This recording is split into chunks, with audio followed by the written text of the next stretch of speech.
तू तू यहाँ क्या कर रही है? अभी तक वृंदावन ना गई? सामान सामान लेकर कहाँ जा रही है?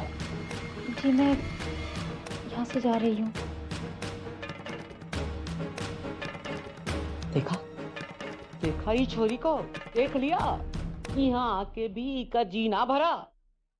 अब अभी जा रही है विशाखा की ससुराल। मोर पोती का बेहतर जीवन में आग लगाने को। सोच रही होगी वहां मौत के बाद सबका दिल कमजोर होगा तो ये वहां जाके अपनी चिकनी चुपड़ी बातें सुनाएंगी तो विशाखा को घर से निकाल देंगे और ये को वहां रख लेंगे। कैसी बातें कर रही हैं अम्मा जी आप? और कहाँ जा रही है तू? माँ, मैं वृंदावन वापस जा रही हूँ। यहाँ आपके सामान के साथ मेरा सामान भी दिल्ली आ गया था, बस उसे लेकर जा रही हूँ। मेरा यहाँ रहना अब ठीक नहीं है। पर बिटिया, थोड़ी ही देर में रात हो जाएगी और बस स्थानक भी पता नहीं यहाँ से कितनी दूर है। पूरा एपिसोड देखिए ZEE5 पर। देखिए, इस वक्त मैं बहुत ज्यादा परेशान हूँ। हो सकता है मैं आपके किसी भी सवालों का जवाब ना दे पाऊँ। परेशान तो मैं भी बहुत हूँ, क्योंकि मुझे बिल्कुल समझ में नहीं आ रहा है कि अब मेरा क्या होने वाला है। और अगर ये सवाल मैं इस वक्त ना पूछूं, तो कब पूछूंगी? मेरी लाइफ बर्बाद हो जाने के बाद? मैं जानता हूँ आपकी नाराजगी जायज है, लेकिन मैं चाहकर भी कुछ डिस्कस नहीं कर पाऊंगा। प्लीज, हर बात का एक वक्त होता है और ये वक्त इन बातों का नहीं है।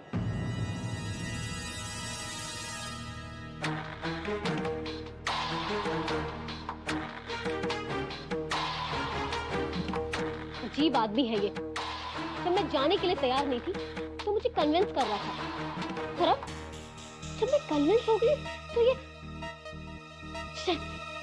क्या मजाक है ये? मैं कोई कठपुतली हूँ क्या जो इसके इशारों पे नाचूंगी? मैं सब समझती हूँ। यहाँ मेरी किसी को कोई फिक्र नहीं है। अम्मा, आप भी पाठ समाप्त करके देख लीजिएगा, कोई सामान न रह जाए आपका। ठीक है लल्ला, ठीक है। देखना बेटा कौन है।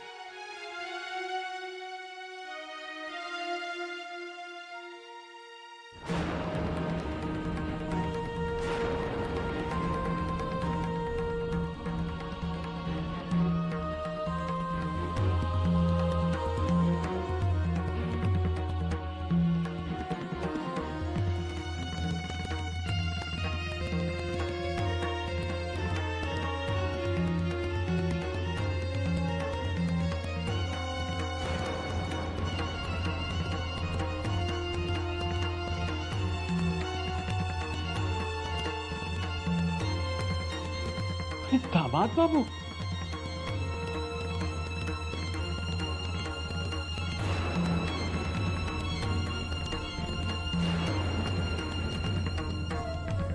आइए आइए आइए आइए आइए, जीते रहिए।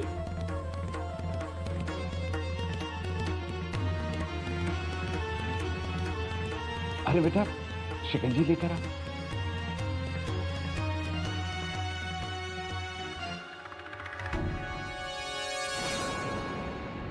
हम देखती हैं।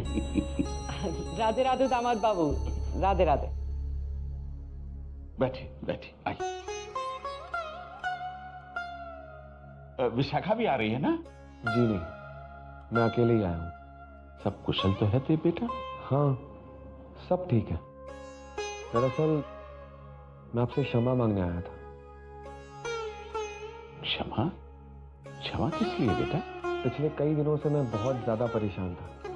ऐसे में आपसे बहुत बार मिलना भी हुआ, आपसे बहुत बार बात भी हुई, लेकिन ना मैंने अच्छे से बात की और नहीं मैं अच्छे से मिला।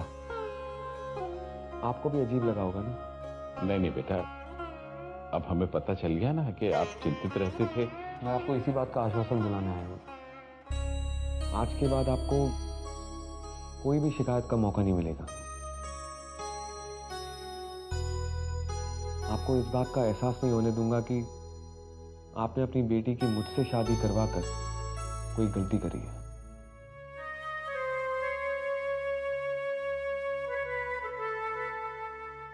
माँ, मैं जानती हूँ कि ये सही समय नहीं है आपसे बात करने का, पर क्या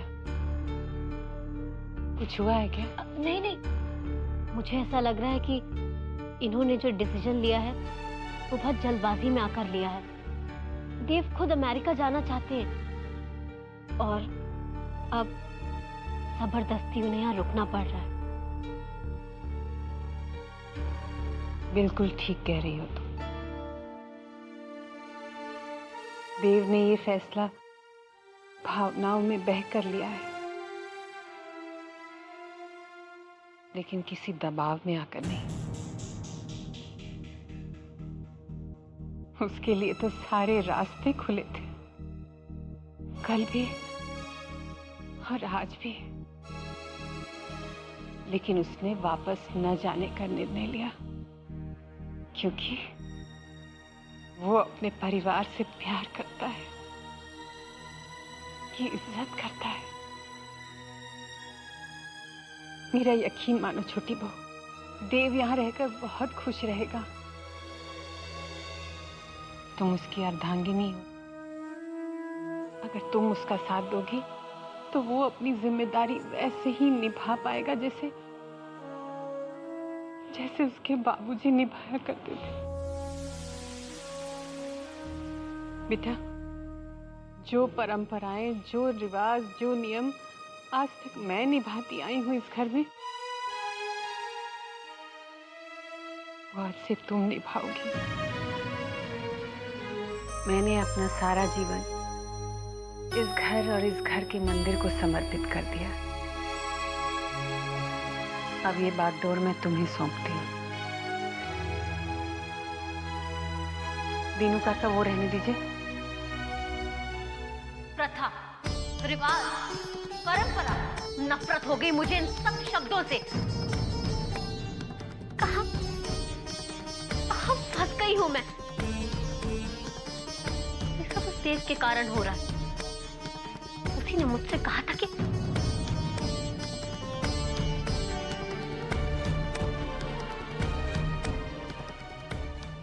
मुझे आपसे बात करनी है। अभी? हाँ अभी। और अब आप मुझसे मत कहिएगा कि ये सही समय नहीं है बात करने का, क्योंकि अगर ये ऐसे ही चलता रहा तो सही समय कभी आएगा ही नहीं।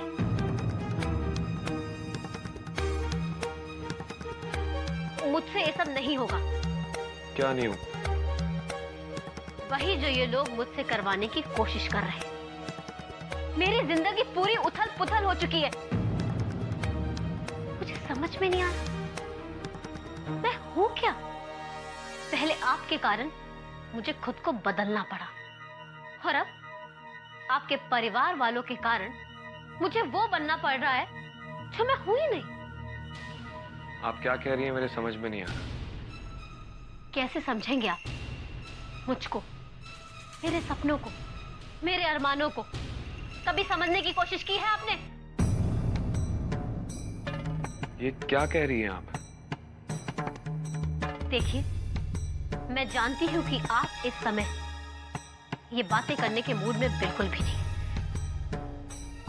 मैं बस आपको आपका किया हुआ वादा याद दिलाना चाह रही हूँ। वादा? हाँ, आपने मुझसे वादा किया था कि हम विदेश जाकर अलग हो जाएंगे। मुझे मेरी आजादी मिल जाएगी। मुझे अपनी लाइफ नए सिरे से शुरू करने में आप मेरी मदद करेंगे। आपने मुझसे वादा किया था ना? हाँ हाँ, पर अब हम अमेरिका नहीं जा रहे। मैं जानती थी कि आप अपनी ही कही हुई बातें भूल जाएंगे, इसीलिए तो मैंने आपसे एक वादा लिया था। पर आप तो अपने वादे से भी मुकर गए।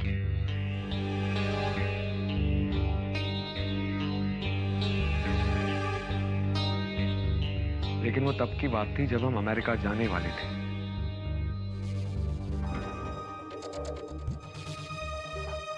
अब तो मैं आपके साथ हूं। जो कुछ भी है आपका ही है।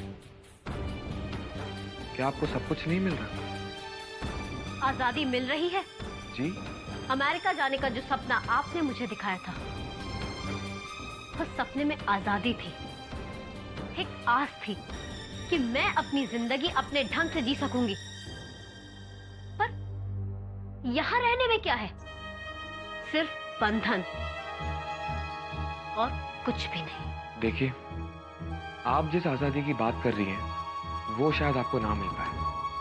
मैं प्रार्थना करती हूँ कि वो अपने कर्तव्यों का पालन करके अपने घर के प्रति अपनी जिम्मेदारियां निभाएं। इसके लिए अगर उन्हें मुझे भूलकर अपने जीवन में आगे बढ़ना होगा तो शायद यही ठीक है। उन्हें तो अपनी जिंदगी विशाखा के साथ बितानी है, मेरे साथ नहीं। दादी, माँ, दादी, दादी कहाँ? अरे आ रहे बिटिया, क्या हुआ? दादी, क्या हुआ बिटिया? बड़ी नाराज लग रही हो। बिटिया, कहाँ गए हो? दादी, मैं यहाँ हमेशा के लिए आ गई वापस। मैं उस घर में नहीं रह सकती। ये क्या कह रही है? होश में तो है? होश में हूँ, इसीलिए कह रही हूँ कि मैं उस घर में वापस नहीं जाऊंगी। विशाखा, तुम्हारी इन बेवकूफी भरी बातों से कुछ नहीं होने वाला। कान खोलकर सुन लो तुम। अगर तू चुप कर बहुरिया, तू चुप रह। बिटिया, वो अभी गुस्से में है। आ बैठ, बैठ बिटिया, शांति से बैठ। राधिका, कुछ लेके आना ही के पीएन के वास्ते। शादी के बाद घर, काम, जिम्मेवारी तो आते ही हैं। शादी से पहले लड़की तिरछी बेल होती है, लेकिन शादी के बाद सीधी नली में रहना पड़ता है। इसीलिए शुरू में कुछ परेशानी लगत है। पर दादी, कुछ दिन के लिए ही सही, मैं ये परेशानी क्यों सहूं? और हर वक्त सर पर पल्ला डालकर मैं नहीं रह सकती सबके पैर छूते हुए। इसलिए मैंने अपना फैसला खुद ले लिया है। मैं इस घर में वापस आने से पहले रहा करती थी। तुम यहाँ नहीं रह सकती।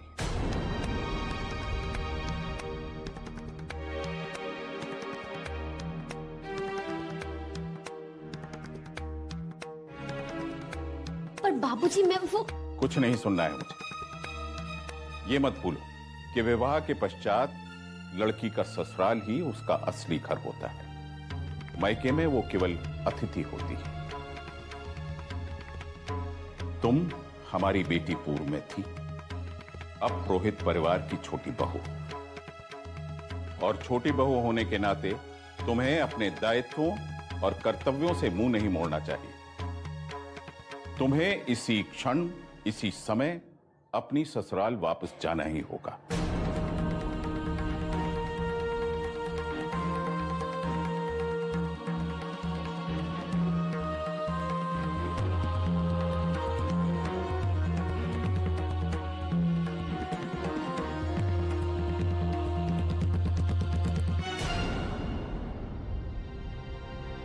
सब लोग मिलकर मेरी जिंदगी बर्बाद कर देना चाहते हैं। कहाँ तो मैंने सोचा था कि कम से कम मेरे परिवार वाले तो मेरा साथ देंगे, पर नहीं, वो भी देव के परिवार वालों की तरह निकले, वृंदावन के दकियानूसी। हे भगवान, मुझे कहीं और पैदा कर दिया होता, कम से कम वहां तो मेरी कद्र होती। यहाँ तो मुझे सुनने वाला ही नहीं कोई है। विशाखा,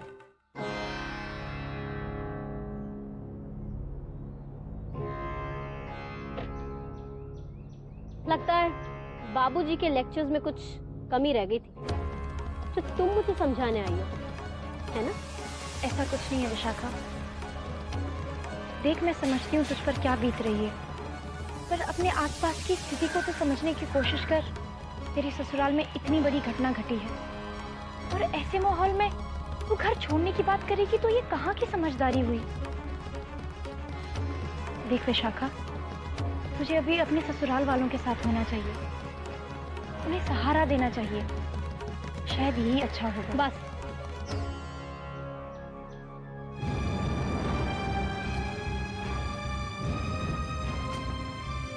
देखो, तुम्हारी समझदारी इसी में है राधिका कि तुम अपनी सलाह संभाल कर रखो।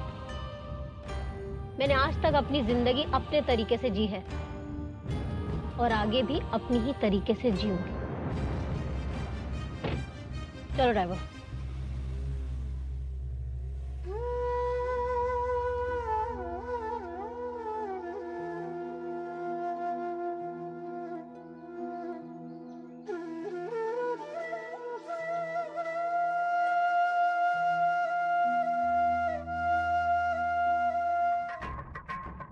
यहाँ रहेगी तो हम सब पर आफती आवेगी। अब ई के तिरिया चरित्र से तो भगवान ही बचावे। राधे राधे।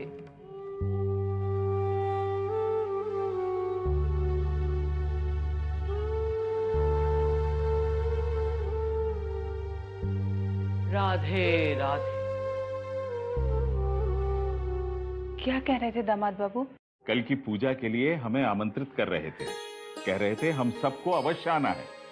कल प्रथम बार देव बाबू और विशाखा पुरोहित और पुरोहिताइन की तरह पूजा में बैठेंगे।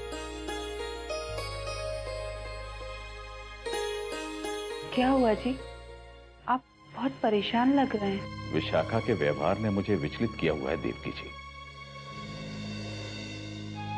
कल इतनी विशाल पूजा है, देव बाबू और विशाखा प्रथम बार पुरोहित और पुरोहिताइन बनकर पूजा में बैठेंगे। विशाखा को इतना महत्वपूर्ण उत्तरदायित्व सौंपा जाएगा। यदि उसने आज जैसी मूर्खता कल भी की तो। अरे लल्ला, वो काम के बोझ से बौखलाई गई थी, तूने समझाई दियो तो समझ गई। बात खत्म। ठाकुर जी सब भली करेंगे। बस अब ठाकुर जी भली कर सकते हैं अम्मा। इतना अच्छा परिवार ससुराल के रूप में पाकर भी हमारी बेटी प्रसन्न नहीं है। इससे अधिक चिंता का विषय तो कोई हो ही नहीं सकता।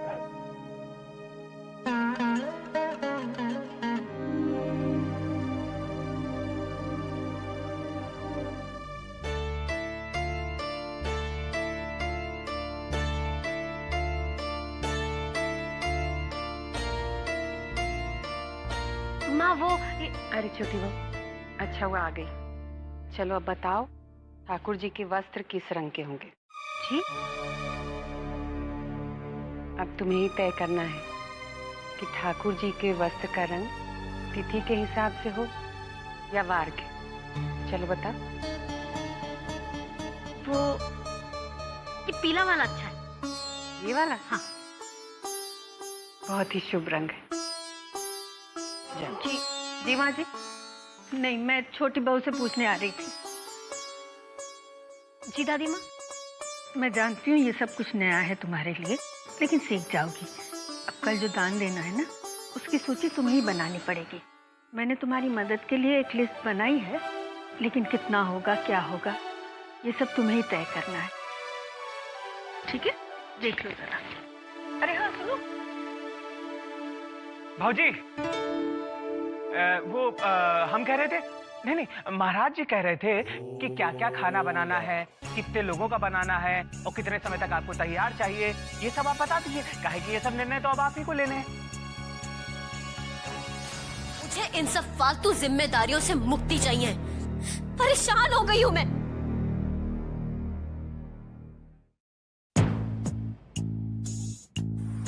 मुझे इस घर की छोटी बहू नहीं रहना। विशाखा,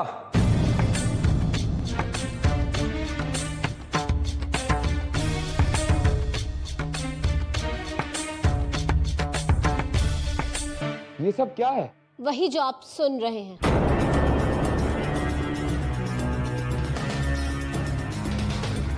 मुझसे अब ये सब सहा नहीं जाएगा।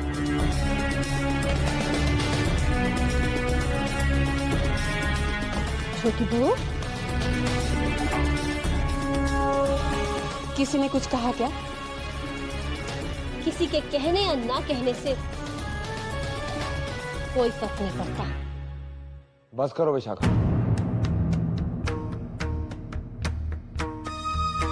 तुम्हें एहसास भी है कि तुम क्या कह रही हो? ये सारी रिस्पॉन्सिबिलिटीज तुम्हारी तुम्हें ही निभानी होगी। ये आधे दिन का काम देखकर तुम घबरा गई हो, और यही काम माँ और दादी माँ सालों से करती आ रही हैं। फिर तुम पति होने का हक जता रहा है। बेटा, अब तुम थोड़ी देर लेट जाओ, आराम कर लो। चाहो तो गुलाब जल में रुई भिगोकर अपनी आंखों पर रख लो, आराम मिलेगा उससे। पूजा में तो अभी देर है, जब तुम्हारी जरूरत होगी मैं तुम्हें बुलवा लूंगी, ठीक है?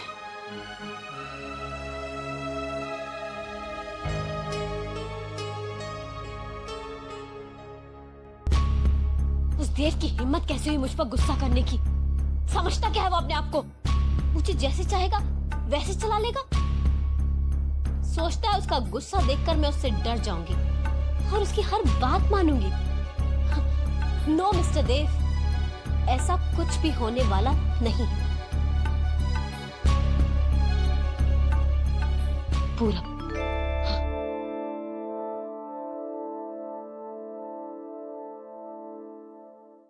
कम ऑन पूरब, जल्दी फोन उठाओ। ये लड़का कभी अपना फोन ही नहीं उठाता है, पता नहीं कहाँ रहता है।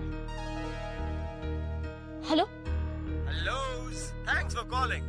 मैं आपका फोन अभी नहीं उठा सकता, आप मेरे लिए मैसेजेस क्लिक कर दीजिए, मैं आफ्टरवर्ड्स कॉल करूंगा। हेलो पूरब, मैं विशाखा बोल रही हूँ। मैसेज मिलते ही मुझे प्लीज जल्दी फोन करो, अर्जेंट है। ये मेरी जिंदगी और मौत का सवाल है, समझे?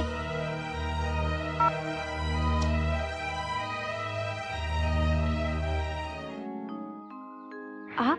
दादी माँ ने भेजा है, ये कपड़े देने हैं आपके बाबूजी को। दादी माँ ने ये भी कहा है कि कल की पूजा में सब लोगों को आना है। सब लोगों को? अरे बिरजू बेटा, अरे प्रणाम बाबा। अरे सुखी रहो। कब आए आप? बाहर क्यों खड़े, अंदर आइए ना। नहीं, बस यही ठीक है। हम तो बस ये कपड़े देने आए थे। कपड़े? दरअसल कल की पूजा में देव भैया और भौजी जो कपड़े पहनेंगे ना, वो आपकी तरफ से आने हैं। कल दादी माँ ऐसे ही खरीदारी कर रही थी तो उन्हें साड़ी बहुत पसंद आई, तो उन्होंने कहा है कि आप पूजा में ये साड़ी भौजी को उड़ा दीजिएगा। माँ जी से कहिएगा कि हम उनकी भावनाओं का सम्मान करते हैं, परंतु मैं अभी विशाखा के लिए ये सारे वस्त्र खरीद कर ले आया। अरे लल्ला, अपनी लाई हुई साड़ी देख, ये देख, और उनकी भेजी हुई साड़ी देख। अब तोरी पोती बड़े घर की बहू है, सूती साड़ी पहनकर पूजा में बैठेगी तो भली लगेगी का? अरे माँ, मैं रेशम की साड़ी ले आता हूँ, परंतु इस तरह से समझाने से कपड़े लेना। ये साड़ी ऊकी ददिया सास ने भेजी है, रख ले, पैसा बाद में दे दियो। अरे उनका भी मन रह जाएगा और तोरा भी। ठीक है, जैसा आप उचित समझे।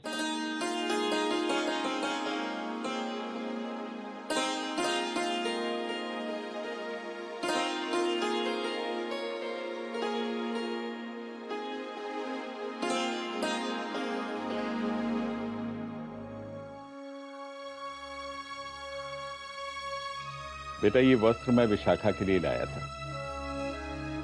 परंतु लगता है कि पिता के दुलार में वो बात कहाँ है जो रेशमी साड़ी में है।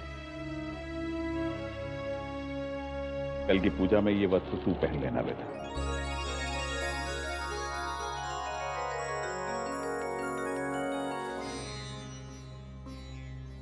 बाबूजी, आप विशाखा को लेकर चिंतित हैं ना?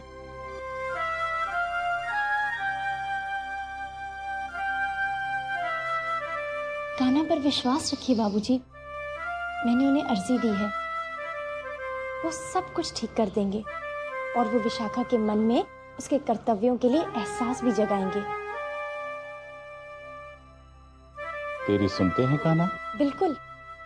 और वैसे भी बाबूजी, विशाखा थोड़ी मनमौजी है, वो धीरे धीरे समझने लगेगी और अपनी जिम्मेदारियां भी निभाएगी। उसे थोड़ा सा वक्त दीजिए बाबूजी। ठाकुर जी यदि तेरी तरह विशाखा को भी ये समझ देते तो कितना अच्छा होता। दायित्वों की बात तो दूर, उसे तो विवाह का महत्व ही समझ में नहीं आया। पर जैसा तूने कहा, कान्हा पर विश्वास तो करना ही होगा। चिंता तो मुझे ये सोच सोच कर होती है बेटा कि कहीं उसे ये सारे रीति रिवाज और परंपराएं बोझ न लगने लगे। ऐसे क्या कठिन होते हैं रिवाज बाबूजी? कठिन तो नहीं बेटा, किंतु विस्तृत अवश्य होता है।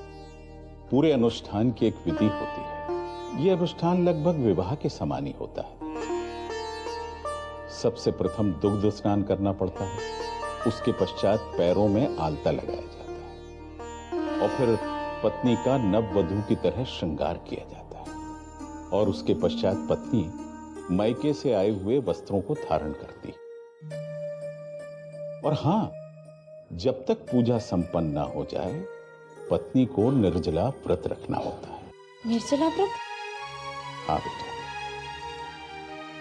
इन सारी विधियों में से यदि केवल एक विधि भी पत्नी ना निभाए तो बहुत बड़ा अपशगुन होता है,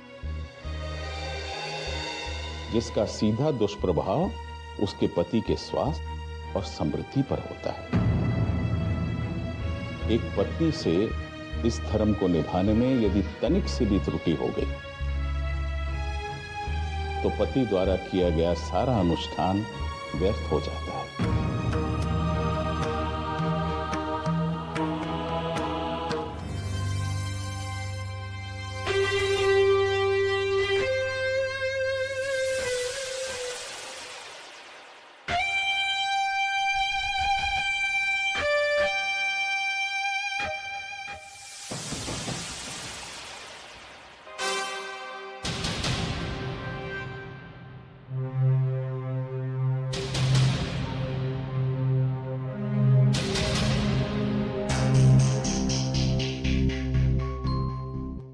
क्या बात है, आज बहुत खुश हो? क्यों? तुम्हें खुशी नहीं हो रही? बिल्कुल भी नहीं, लेकिन बहुत जल्द मुझे बहुत खुशी होगी।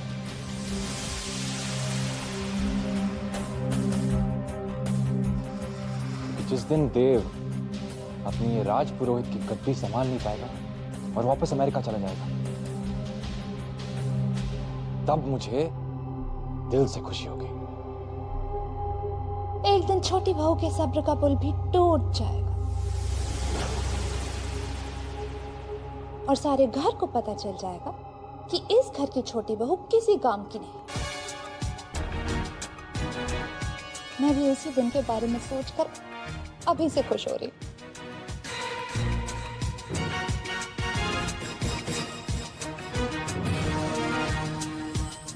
जब तुम राज पुरोहित बनोगे तब मेरी खुशी दुगनी हो जाएगी।